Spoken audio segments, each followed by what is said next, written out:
Hello बच्चों, स्वागत है आपका हमारे यूट्यूब चैनल ओम लर्निंग क्लासेस में। आज की वीडियो में हम बात करेंगे जर्नल में लेखा करने के नियमों के बारे में। तो जैसा कि इसके पिछले वीडियो में हमने पढ़ा था कि जो खाते होते हैं वो कितने प्रकार के होते हैं, दो। तो जिसमें सबसे पहला खाता होता है व्यक्तिगत खाता और दूसरा होता है अव्यक्तिगत खाता।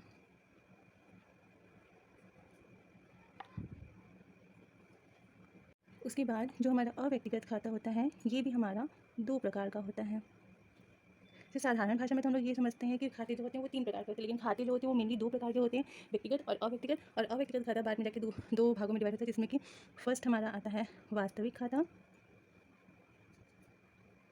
और जो सेकंड हमारा आता है वो है हमारा अवास्तविक खाता। ठीक है, इसे हम कहते हैं पर्सनल अकाउंट, इसे हम कहते हैं इम्पर्सनल अकाउंट, ये हमारा होता है रियल अकाउंट और ये हमारा होता है नॉमिनल अकाउंट। अब हम बात करते हैं इन खातों से संबंधित नियम के बारे में। तो जैसे कि सबसे पहला हमारा खाता है व्यक्तिगत खाता। व्यक्तिगत खाते का जो नियम होता है वो होता है कि पाने वाले व्यक्ति को हम डेबिट करके दिखाते हैं, डेबिट करते हैं, जैसे कि हम DR के सिंबल से दिखाते हैं। और जो देने वाला व्यक्ति होता है इसको हम क्या करते हैं, क्रेडिट करके दिखाते हैं, जिसका सिंबल क्या होता है CR। तो अगर हम इसको एग्जाम्पल से समझें, पिछली सौदे की एंट्री है वो हमारी क्या होगी, लिखा है सुधीर से मिले।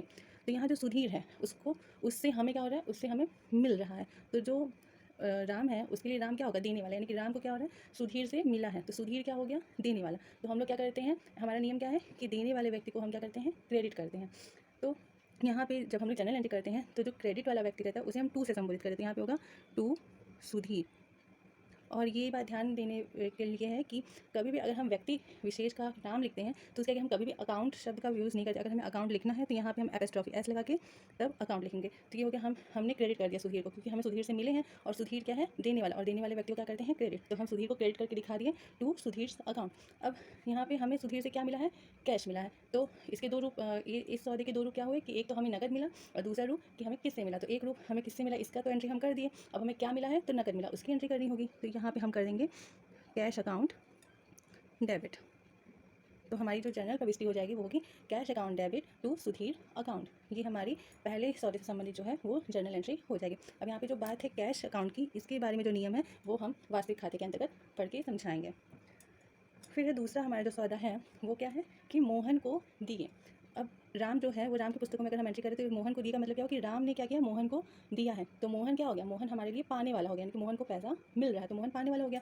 तो मोहन पाने वाला, तो पाने वाले व्यक्ति को हम क्या करते हैं, डेबिट करते हैं। तो यहाँ पे हम क्या लिखेंगे, मोहन डेबिट कर देंगे। और फिर मोहन को दिए तो क्या दिए, नकद दिए। तो क्या, तो यहाँ पे क्रेडिट में हम क्या करेंगे, टू कैश अकाउंट, क्योंकि सौदे के दोनों रूपों का लेखा करना है। तो एक रूप है कि मोहन को दिए तो मोहन का एंट्री कर दिया, और दूसरा रूप क्या दिए, तो नकद दिए तो नकद की एंट्री कर दी। और जनरल एंट्री के टाइम जो क्रेडिट हमारा होता है, जो क्रेडिट वाला मद होता है, उसे हम टू से संबोधित करके दिखाते हैं। तो हमारा एंट्री क्या हो गया, Mohan debit to cash account. तो यहाँ पे जैसे मान लीजिए नकद, जब हम एंट्री करते टाइम कॉलम में लिखेंगे पैसा, तो ये जनरल कॉलम में, दोनों कॉलम में 500 रुपये और इधर दोनों में 400 रुपये करके दिखा देंगे। तो ये हमारा हो गया व्यक्तिगत खाता, जिससे कि हमें स्पष्ट समझ में आ रहा है कि पाने वाले व्यक्ति को, जो भी व्यक्ति पा रहा है उसे हम क्या करेंगे, डेबिट करेंगे, और जो भी व्यक्ति हमें दे रहा है उसे हम क्या करेंगे, क्रेडिट करके दिखाएंगे। और इन दोनों एंट्री में जो कैश से रिलेटेड एंट्री है उसे हम वास्तविक खाते के अंतर्गत क्या करेंगे, पढ़ेंगे। और ज़रूरी नहीं है कि सिर्फ और सिर्फ कैश से संबंधित एंट्री हो। यहाँ पे हो सकता है कि सुधीर से हमने माल खरीदा हो, तो अगर हम सुधीर से माल खरीद रहे हैं तो भी सुधीर हमें क्या हो गया, माल देने वाला हो गया। तो हम यहाँ पे सुधीर का नाम लिखेंगे, और यहाँ माल खरीदे तो माल को हम लोग परचेस करके दिखाते हैं, खरीदने को, यहाँ पे परचेस अकाउंट को डेबिट करेंगे। इसके बारे में हम आगे और खातों के अंतर्गत पढ़ेंगे। अब दूसरा जो हमारा है वो है अव्यक्तिगत खाता।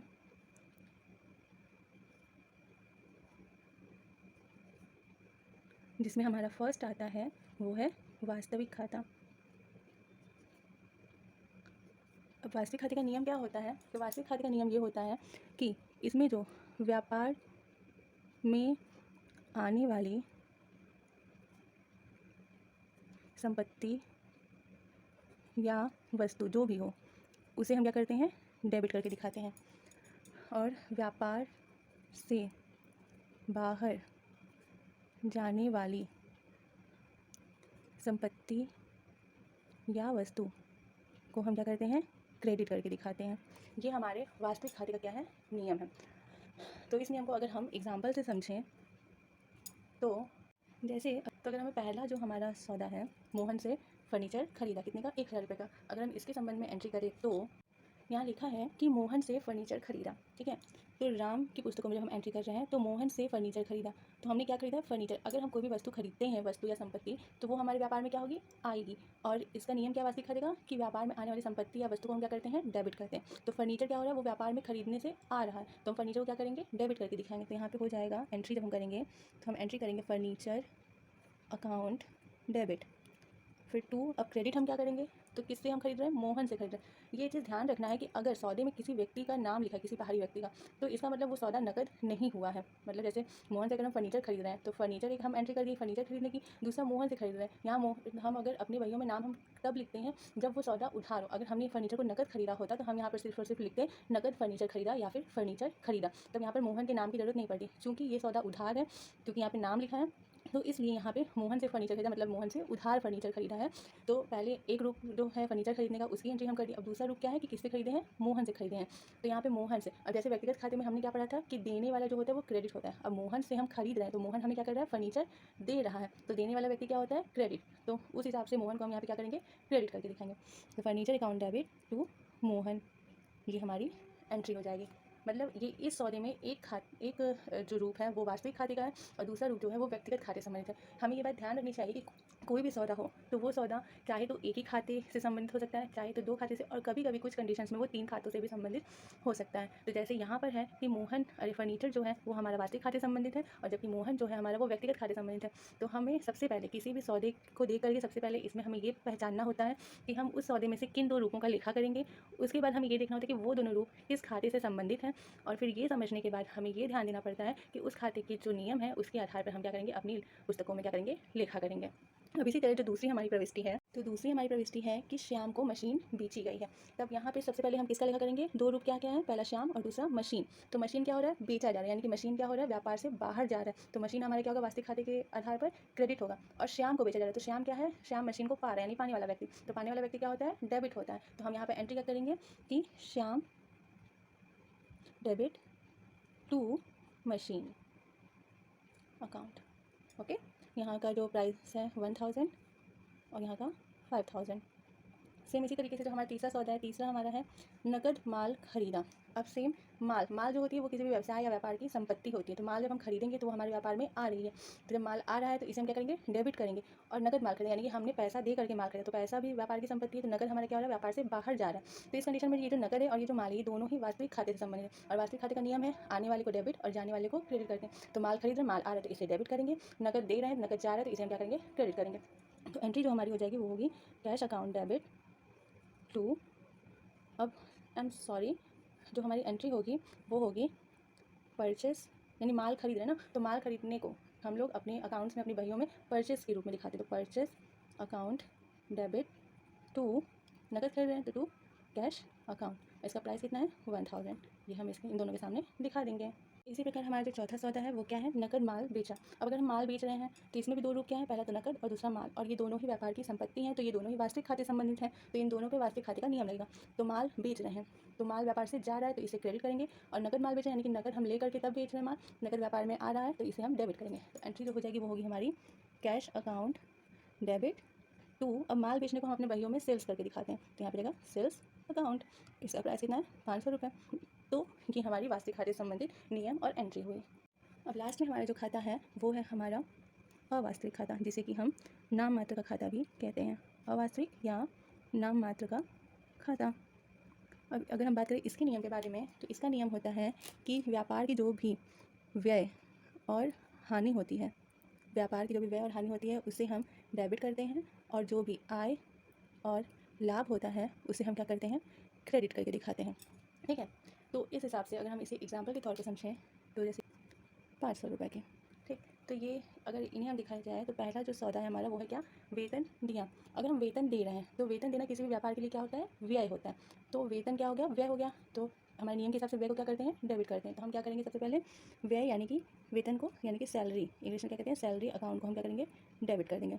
अब वेतन हम दे रहे हैं तो जाहिर सी बात है वेतन हम कैसे देंगे, कैश में देंगे। कैश हमारा किससे संबंधित होता है, वास्तविक खाते से। वास्तविक खाते का क्या नियम होता है कि आने वाली वस्तु या संपत्ति को डेबिट और जाने वाली वस्तु या संपत्ति को क्रेडिट। तो हमारा जो पैसा है जो कि हमारी संपत्ति है वो क्या हो रही है, व्यापार से बाहर जा रही, तो जाने वाली संपत्ति को क्या करते हैं, क्रेडिट। तो यहाँ पे टू कैश अकाउंट हो जाएगा।